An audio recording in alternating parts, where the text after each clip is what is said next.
Ang sabi po nila, ang pag-asa ay nakalagak sa mga panaginip, imahinasyon at lakas ng loob upang gawing realidad ang isang pangarap.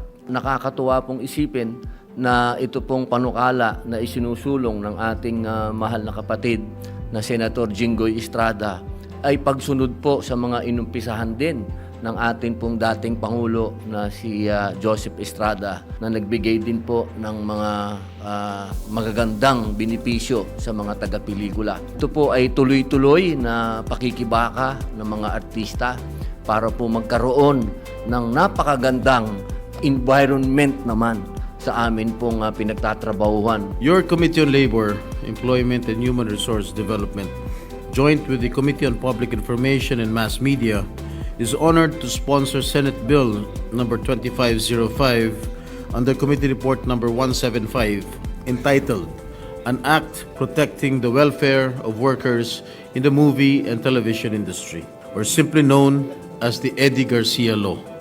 Ito po ay isang pangarap, hindi lamang po ng mga artista, kundi lahat na nagtatrabaho sa telebisyon, pelikula, maging mga sa entablado. Ito po ang kanilang pangarap, magkaroon po ng tamang oras ng pagtatrabaho. Isang karangalan po na maging kaisang tumindig para maisabatas itong panukalang naglalayong siguraduhin na nababantayan at napoprotektahan ang kapakanan at kalagayan ng ating mga kasamahan sa media at entertainment industry.